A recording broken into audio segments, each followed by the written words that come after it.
guys, welcome back to another episode of The Pursuit. My name is Garland Queck. I'm your host. On this show, I talk with Christian entrepreneurs, creators, business leaders, artists, anyone who is going after their passion and their pursuits and walking out their life with Jesus. I'm here to tell their stories, hear their stories, and ask questions about their stories. And this episode is going to be a little special. It's part of a series here in Dallas. I'm here for a Missional AI conference. And so I'm going to meet a lot of people in the tech and AI space. And we're going to hear about what they're up to and how their work is building the God's kingdom here on earth. So today I have with me Kyle. Kyle is a programmer, leader at Indigitas, yeah. You say it for me because I'm not going to be able to say this.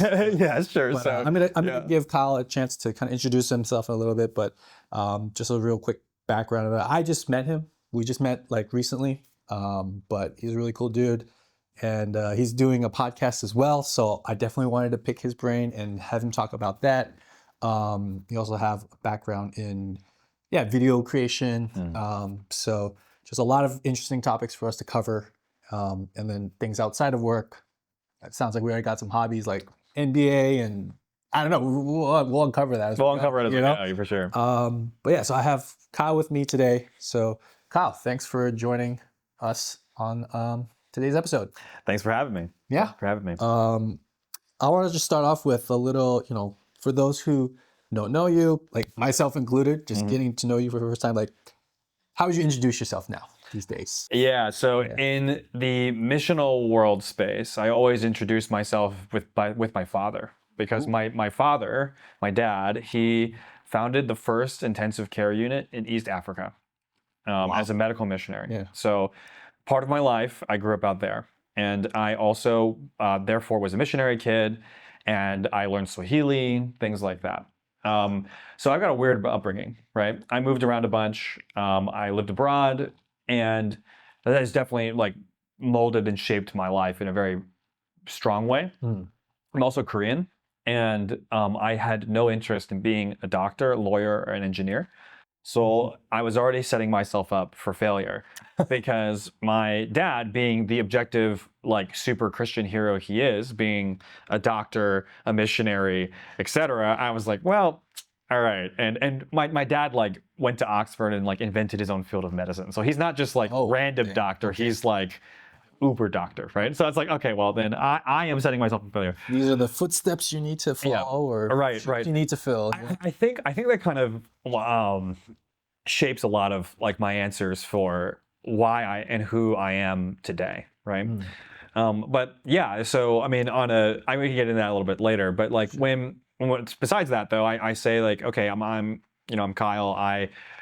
I work for Indigitas US. I'm a director of marketing and strategy. So I do a lot of the thinking of like how are we going to continually form and build relationships with people strategically in ways that conventional church structures and conventional mission structures and conventional ministry structures do not do as well right now. And we're going to try and improve on that. Yeah.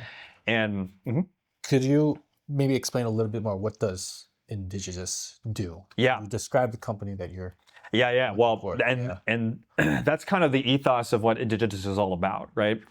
The Indigitas, the tagline we use is that we're a ministry that takes the gospel to new people, places, and spaces through the power of marketplace skills and digital tools. And what that means, as a marketer, I understand that sometimes marketing just sounds like gobbledygook unless you really understand what the heart of it is, right? But through that, like through my own story, right? I at one point was working for Hilton Hotels doing corporate marketing for them, right? Managing a bunch of hotels in the Chicago area. And I was especially working on search engine optimization and social media marketing, right? Those are the two primary things I ended up doing. Cool. And so when I first joined one of the Indigitas hackathons, and if you're not familiar with the hackathon, that's just a fancy word for brainstorm, where you brainstorm a bunch of stuff and you try to build a prototype. And hackathon's emphasis is always on human-centered, empathetic design. So as opposed to trying to build a perfect system, you're trying to build a solution that actually reaches somebody, as opposed to just to build something. Yeah. And so I was in one of our hackathons, and they asked, "Hey, like, you do social media? Can you help us build social media for Jesus?" And I was like, "Well, yeah, sure. Like, I can do that all the time." And so they said, "Hey, like, build this project. We are going to connect you with with a team." The local team was all these local Mongolians, and they were talking. The problem we were trying to solve is in Asia there's a rising mental health crisis, right? And the church is under-equipped. So I was like, okay, well, there's a ton of resources out there now that are faith-based English resources. Do you guys know about these? And they're like, the Mongolian team was like, no, not really. And the older generation doesn't read English, but we do. And I was like, okay, great. Like, let's take all of these. We'll find anything that's free to use. We'll find that, and we'll use ChatGPT or some AI to translate it into Mongolian. You can double check it, make sure it makes sense in both angles because you understand both. And then we'll take fun quotes or snippets from it, and we'll just blast those out on social media. So we'll build social media templates that let you do this, and we'll set a content calendar for the next 6 months. And then we'll hand all of these to churches, and they'll just run those. Okay. Right? They don't have to do anything. Like inspirational daily quotes And context, and then we're going to build a database on the back end of all these resources where you can read them in for free. In the native language. In the native language, right? Okay. Right. And we'll advertise up front. It's not going to be a perfect translation. This is AI translated, but it's enough. It's enough for people to start. Better than nothing. It's better than nothing. It's enough. And also AI translation is relatively solid. Like it's like it's not going to capture the nuance of like academia, but it's plenty fine for most of the trade paperback like self-help psychology books that we've got. Plenty good for that.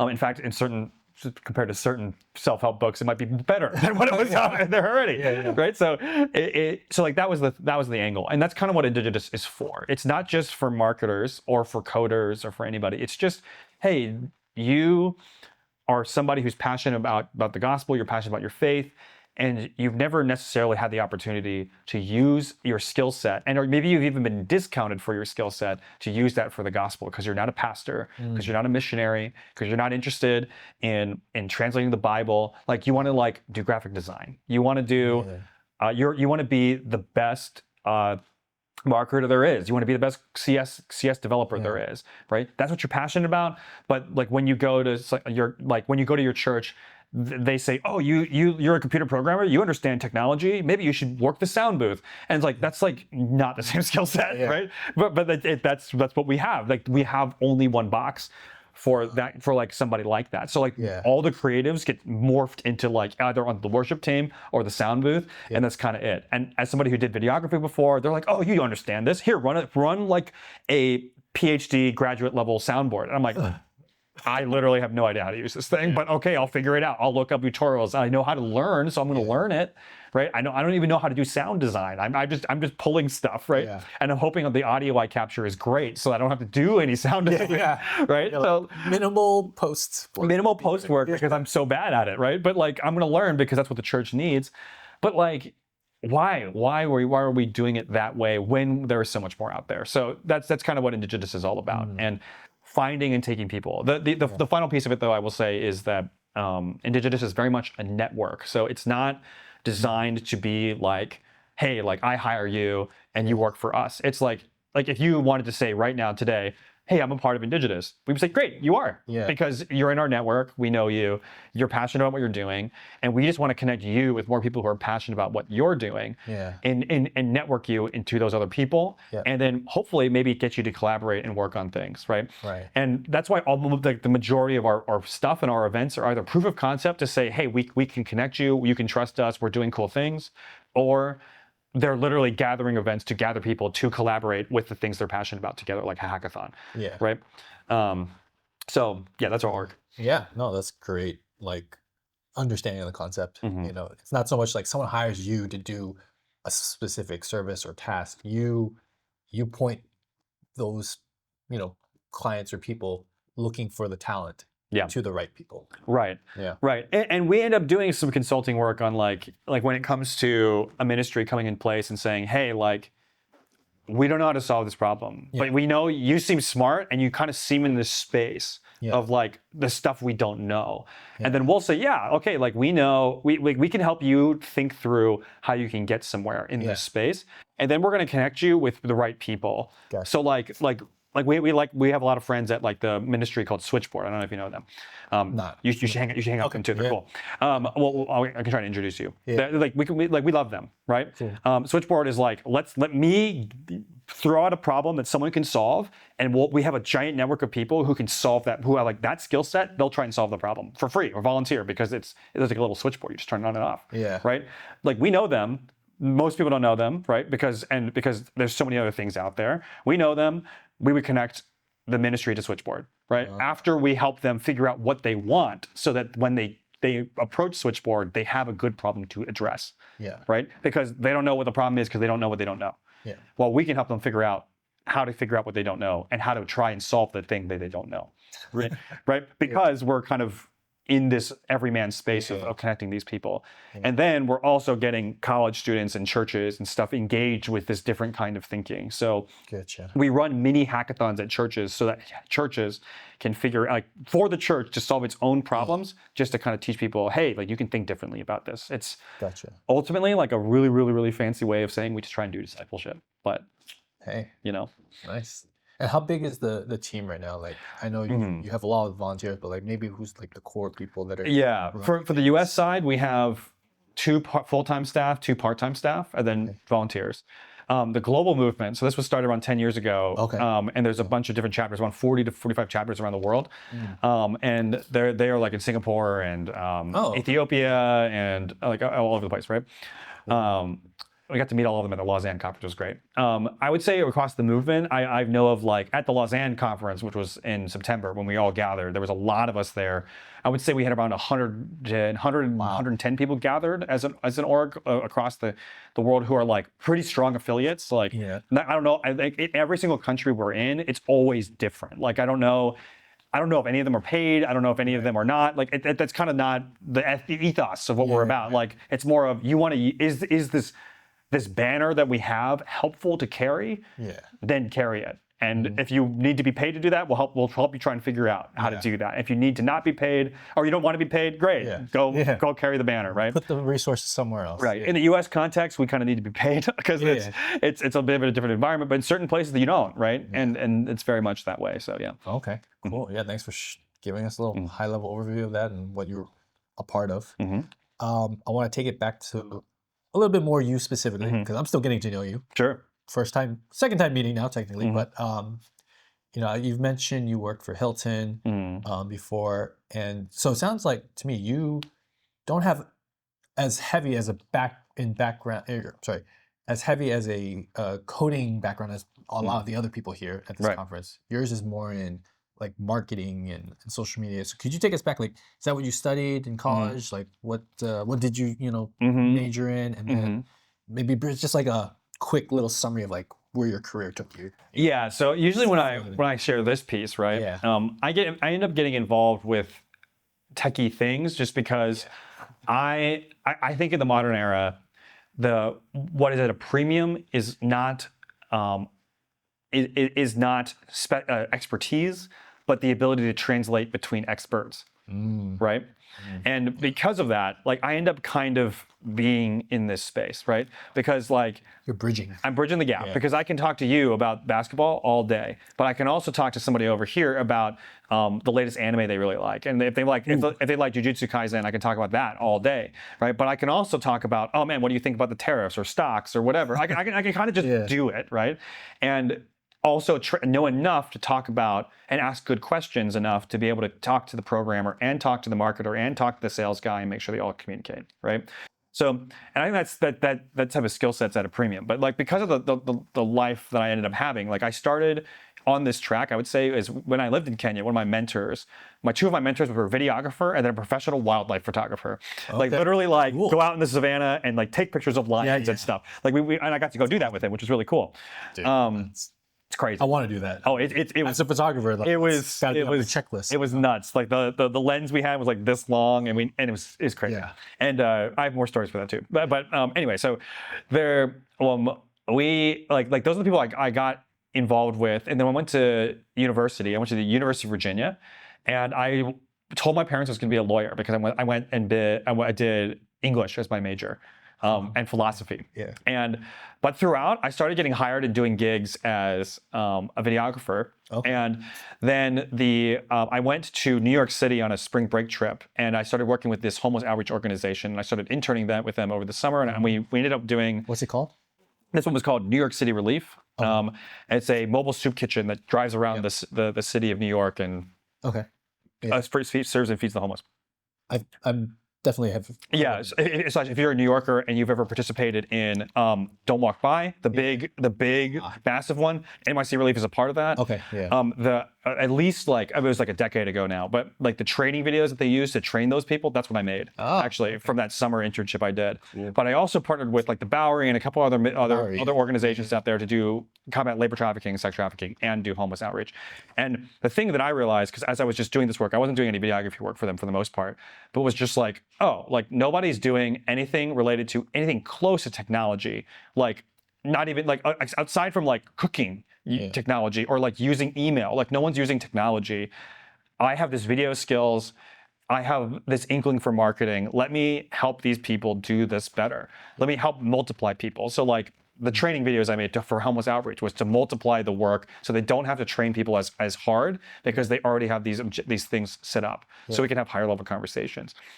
So got into that. I ended up working for InterVarsity Christian Fellowship full time. Okay. Out of that, because that ministry that connected to me to these groups was ultimately an InterVarsity ministry, an urban project. I worked with them.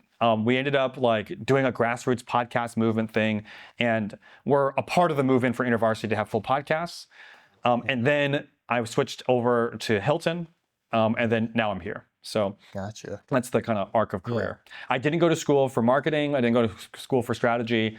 But one of my mentors was a Oxford grad who had a master's in marketing from Oxford. So he was my mentor, and he like gave me a crash course, and we went through a lot of like high level training on like what is marketing, how do you do it, and like let's think that way. Because I kind of had the inklings for it in the first place, but he like really like refined it for me. So like a personal class and course. Yeah, and I'm definitely somebody who doesn't like work great in classroom settings. So like compared to like hands-on, like I'm a person who's like I got to do it and I got to experience it and I got to ask questions as we go, and then I kind of get it. So cool. Yeah, so you've worked in the nonprofit space, I guess call it like charity space, and then corporate space. So that's a lot of different experiences.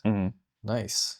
I'm more on a personal level because I'm trying to do videography, podcasting, filmmaking, all new to me too. And I shouldn't say new at this point, but at one point it was because my background is in finance. I went to business school, studied marketing, actually, marketing and finance.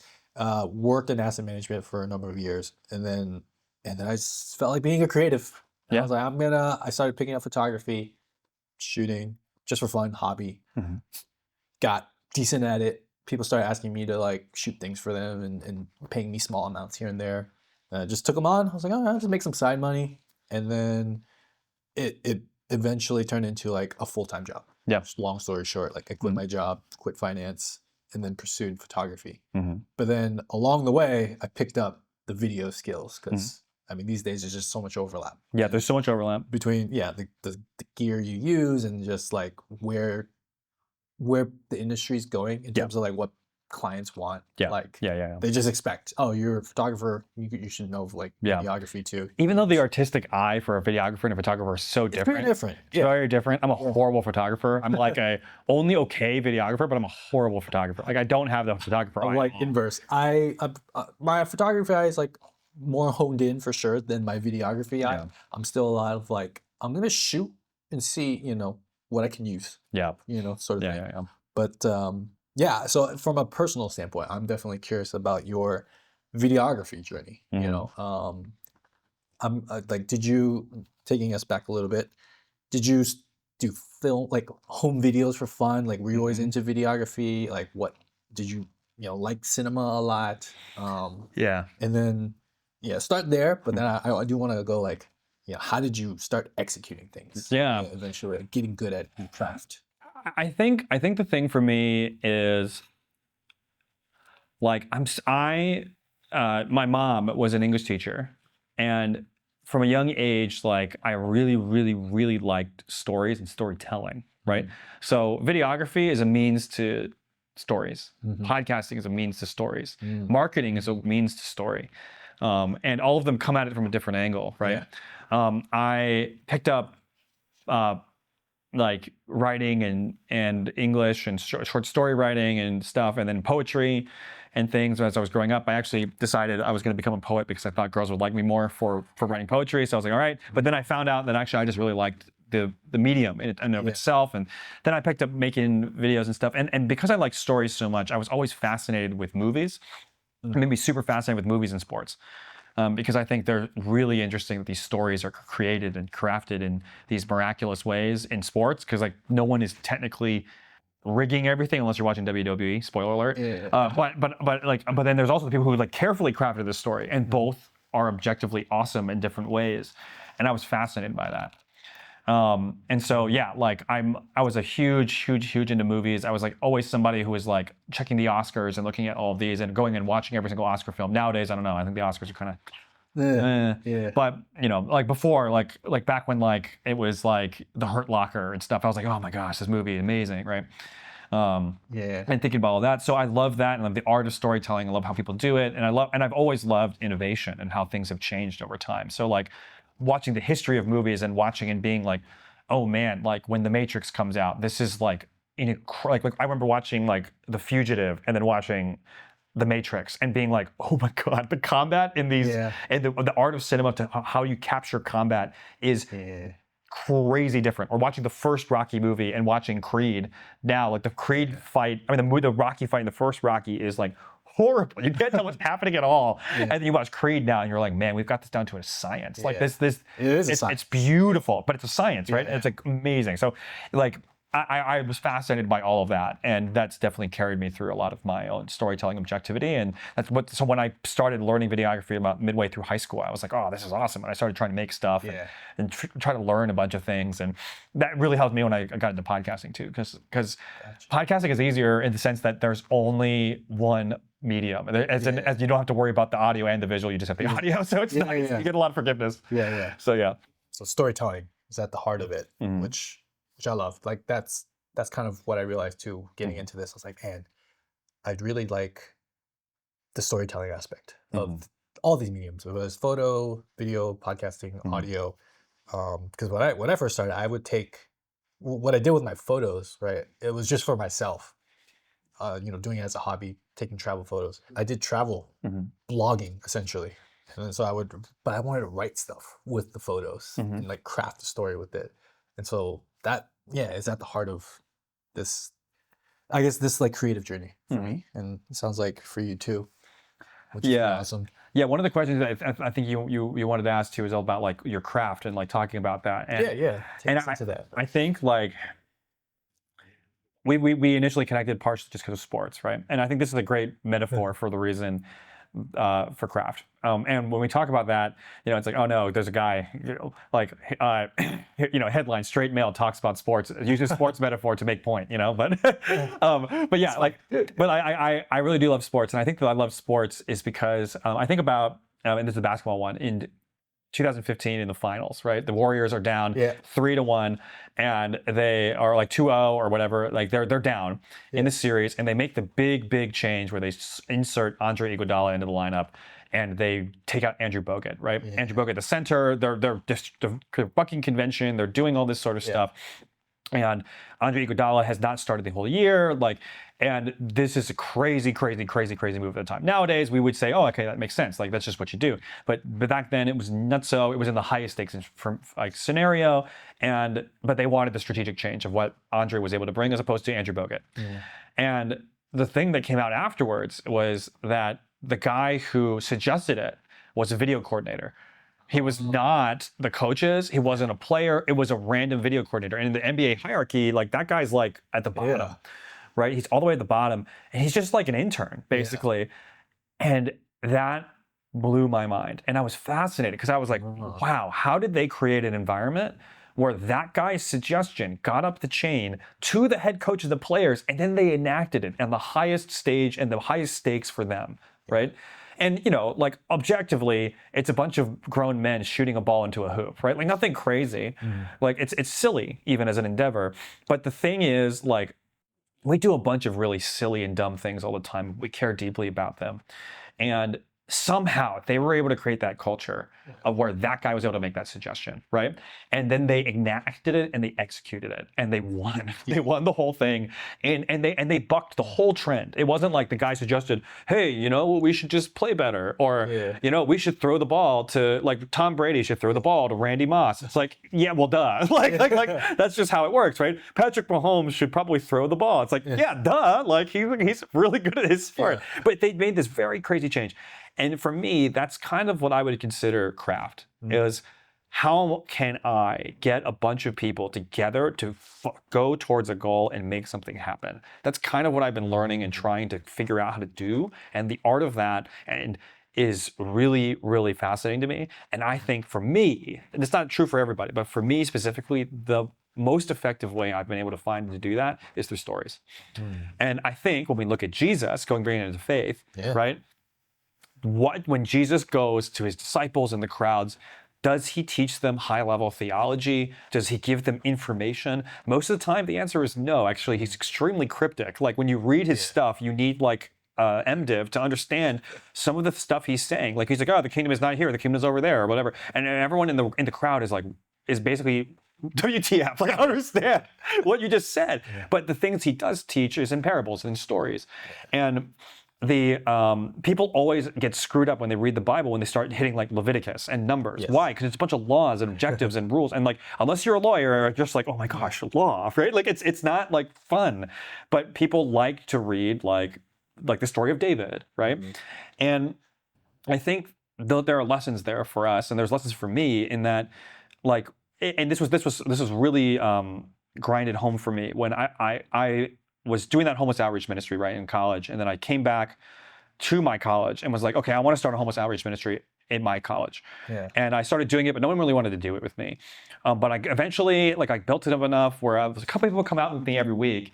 And I realized and I decided, I kind of felt led, one of the people that I was going to ask to do the talk and share about the ministry that I was doing with the larger crowd I was like, okay, I could do this.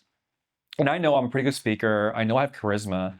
But what I actually have to do is, who has the best story to tell? Is it me or this other person? And I was like, oh, this other person. This person is also much more like everybody else. Like everybody knows Kyle as the crazy homeless outreach person, just like justice guy, right? So like, of course, the justice guy says justice is cool, right? But this person who looks a lot more like the crowd, right, is going to go up there and say, I was deeply afraid, but this is what I've discovered, and this is what I believe about my faith. And I'm like, oh, she's got the better story. And so I went up there and introduced her, and she talked and she shared, and like everyone was moved, like things like that. People cried, blah blah. Well, we went and we sang like some worship song afterwards. Everyone was like, oh, like praising God, right? And then the next week we went out, we had like 10 people show up instead of 3, right? We had like 15 people show up. But it was because it was the power of story, right? And for me, that how do we get people to move forward? That's kind of why I'm practicing storytelling, because I think it's the way to get people to move towards a goal. And even in the most highest of stakes and the hardest of circumstances. So that's what I would consider. That's an awesome way to put it. And I know you're kind of, I guess, you told me about your podcasts, and you're several podcasts. And I'm kind of seeing it as an expansion of the storytelling, and then maybe in a more hands-on way. Sure, yeah. You could say it. Could you tell us a little bit more about that, like these podcasts that you're working on currently? Sure, yeah. So Indigenous is putting on 2 different podcasts. Andor is partnering with me to make that happen, because for some of those, like I have my own like LLC stuff for things of that nature as well. But we're partnering together to make that happen. And the there's two different ones. One is called Worship Music Reviews, just as it sounds. Yeah. We go on and we have two different angles. Me and my partner, my podcast co-host, are like, one of us likes worship music. Spoiler alert, it's not me. And then the other one who doesn't like it, and we talk about worship music. But the reason we're talking about it is much more of when you go to church on a Sunday and then you leave. Do you remember the sermon that you heard or the scripture that was read, or do you remember the song that you sang? Right? And the most likely you remember the song that you sang because one of those was designed to be remembered, and one is like psychologically, chemically enhanced for your brain to remember. That's why you still remember all those jingles from all the advertisements you heard, like Nationwide is on your side. Like you remember that, but I can't remember what James 4:7 says, but I can remember Nationwide and like the Empire theme, like and all that stuff, because it's just like that's just how your brain is designed to work. So one of them is engineered for you to remember, and the other two are definitely not. And so we want to talk about the thing that you actually remember. And it's dangerous when you think about the way that we use worship music and that's the thing that people remember, but the things that they don't have or don't know are like so many of the criticisms of worship music nowadays is it's just kind of like everything else, or it's very generic, or doesn't talk about God.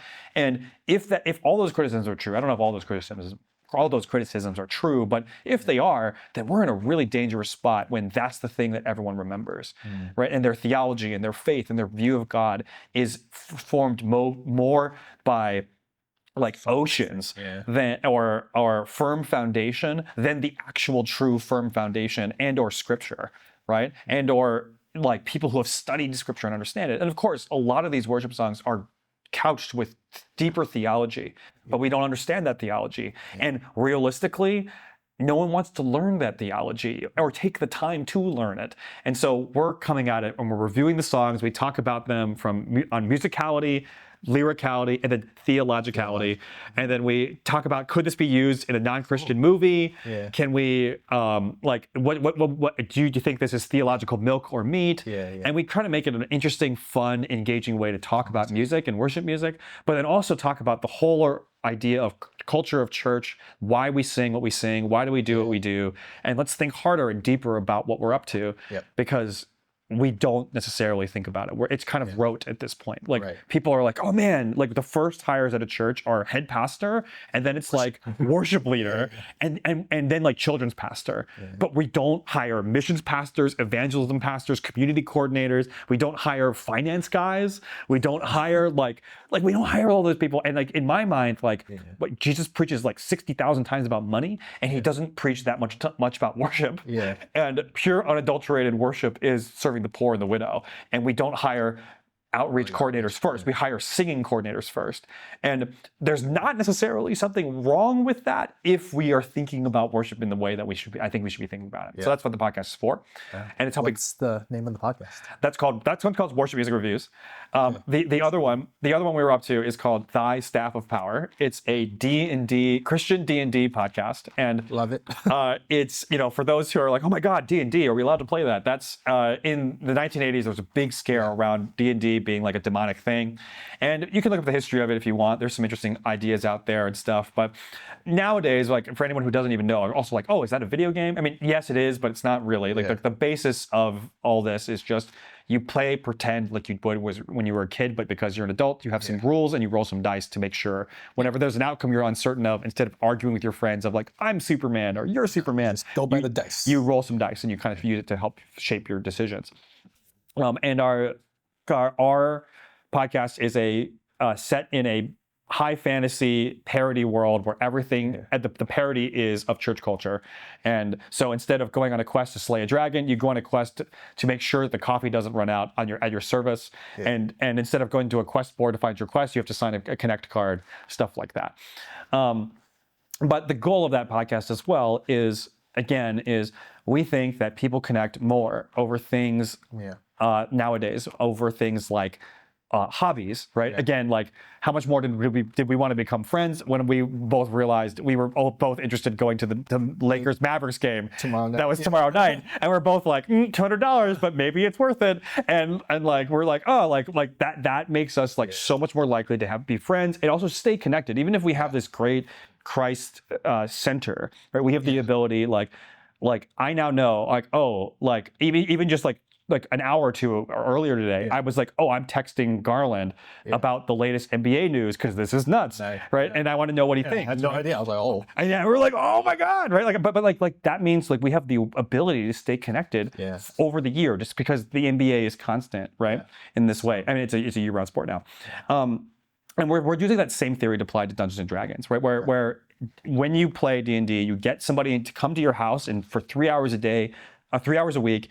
Like twice a month, and you just hang out and hang out and hang out, and you constantly talk about what do we do, what is good, what is evil, how are we going to accomplish this, how are we going to help these people, what is morality, right? You engage with these deeper subjects, and you talk with people about it, and you can just genuinely share like, hey, this is what I believe about life and the world. And like some of those people will never set foot in a church, but they will sit foot in your living room and you'll play a game with you. So why not do that? And so we're building a model of like, hey, you can play like this, you can do these things, and then also once as we try and grow in popularity and build community, our goal is to hold like workshops and hangouts and things like that, and just share more about like the philosophy of why we're doing what we're doing and building a community around that. Because actually, when we were doing some research around, there was not that many spaces where Christian D&D or tabletop RPG players gather. They just kind of graft into larger spaces, which is cool. We don't want to just separate them out and make a holy huddle, but like if we can gather them, how can we send them back out and do some cool stuff? So that's the goal of that podcast too. Real cool. It sounds like you're working on multiple interesting projects at once. One last question for you, kind of to wrap things up. Definitely, I mean, we're going to talk more about all these other things off camera. Sure. But kind of keeping these interviews like on the shorter side.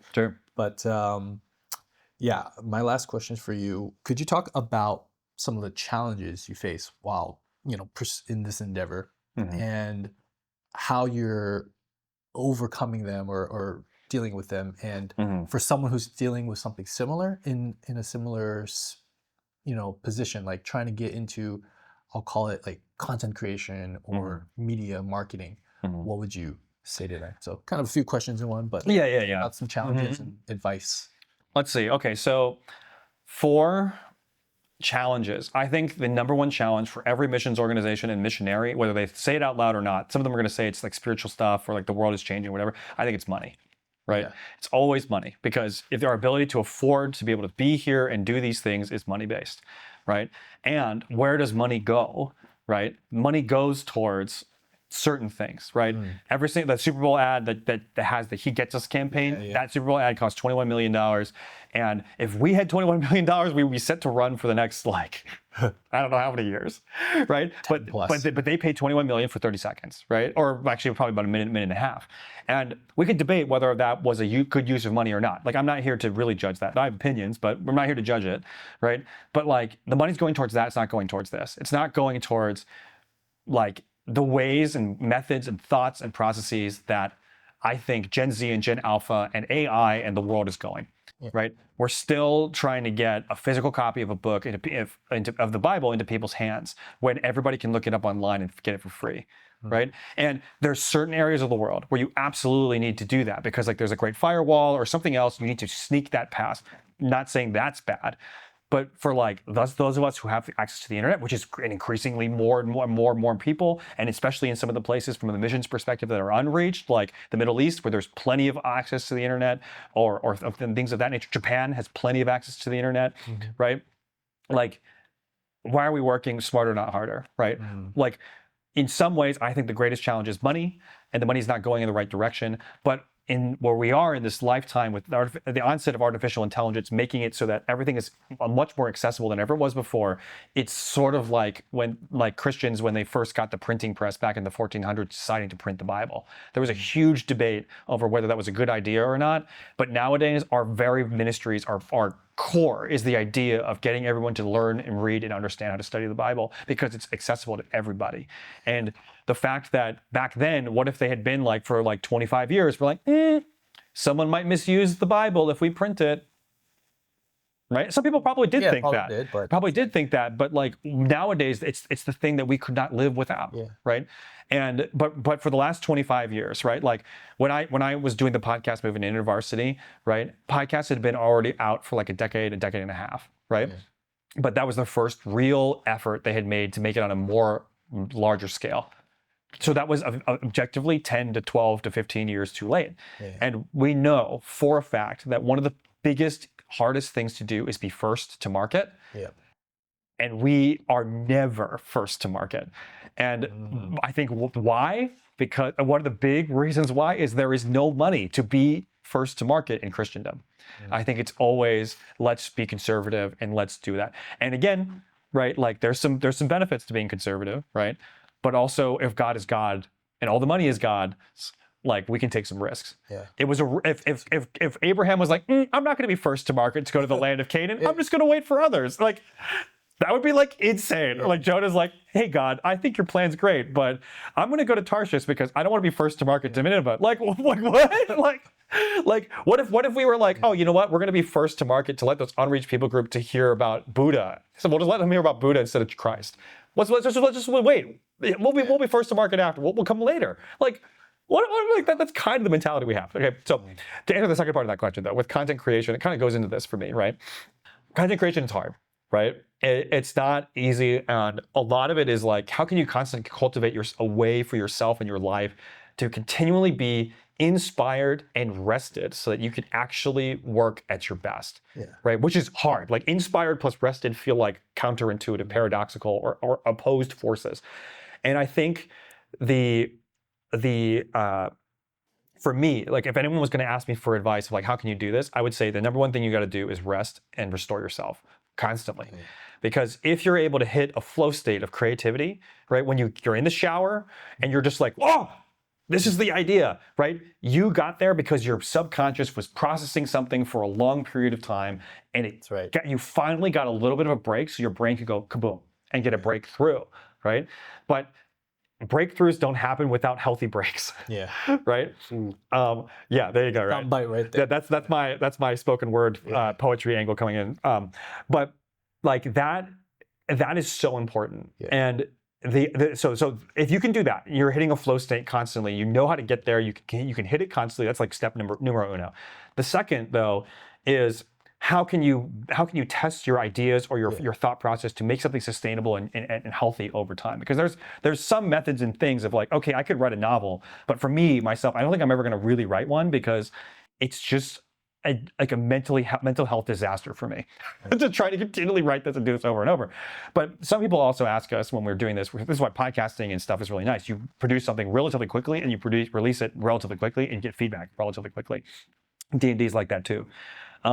And when somebody asked me once, like, hey, like, man, you're putting out so many podcasts. How do you do that? And I'm like, it's like, what do you mean? He's like, well, isn't that a lot of work? And I'm like, well, I mean, it's not a lot of work, but it's also not that hard when you just get people who are excited and passionate about what they're doing to talk about something that is constantly happening and they can just talk about it, right? Like I'll use the NBA example again. Is it hard for us to talk about the NBA year round? No, because something is always happening, right? But if you were to say, hey, what's going on in your spiritual life right now? Something is always happening, but oftentimes, right, it's oftentimes like a serious, like 70% of the year, it's under the surface. You're not totally sure. So your answer, if you were objective and you weren't worried about what I thought about you or were judging you, might be, I don't know, but I'm waiting to see, right? And that's a great answer because you don't know, right?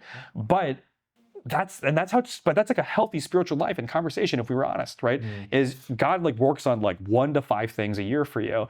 And so you don't always have that thing.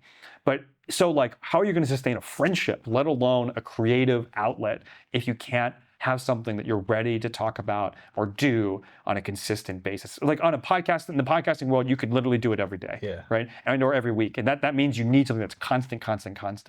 But for other endeavors, for any form of art, right? How are you going to get something that you can continually go back to that is fun and healthy for you, that isn't like that much extra work? Right. And when you do that, right, or the work that you do is a joy, when you do that, I think you're cultivating a system for yourself that allows you to continually hit the creative space over and over and over. Yeah. And if you're a Christian and trying to do that, and you're looking to do that in some way, shape, or form, and looking for a place to do that, honestly, like it's really hard to find that out there. So consider like maybe being the person who starts something like that around. Nice. And but if you have nowhere else to turn, you can check out Indigenous, because that's what we're all about. Nice. Nice. A little plug at the Yeah. I also got one more thing to plug too, if I'm allowed to do so. Yeah, sure. Go ahead. Okay, so one last thing I'd plug is if you're like, man, that sounds overwhelming, I don't know how to do that, right? But I'm passionate about XYZ thing. It doesn't have to be art, it doesn't have to be code, it doesn't have to be whatever. Because we're all going to gather, Indigenous is gathering 200, 300 plus people at the Urbana Missions Conference, Urbana 25. In Phoenix, Arizona, in December. You can look up the conference. You can look up us. We're promoting it as well. We're going to be there, and we're going to do hackathons to start working on these problems. And we would love to meet you. We'd love to talk to you about this sort of stuff, and we'd love to support you and figure out how you can get some of this stuff done. But like the church that I ended up planting when I was doing a church plant was major plant group was from a bunch of poets who all came together to do poetry workshops with me. Yeah. And we all just kind of expanded into a church. And it was a creative space first. And we were just cultivating that spirit of what we were talking about now, and that formed into a church, right? Like, and like that's the sort of thing that can happen if you are able to tap into the things you're passionate about and you gather with the people who are like you. Yeah, I love it. Tap into your passion and gather the people around it. Mm-hmm. That's probably a perfect place to end. Kyle, dude, thanks so much for your time. Yeah, man, thanks. Thank you guys for watching another episode of The Pursuit. Again, my name's Garland. This is Kyle. And yeah, thanks for joining us. Stay tuned for more, and we'll see you guys in the next episode. Thanks, man. Dude, thank you.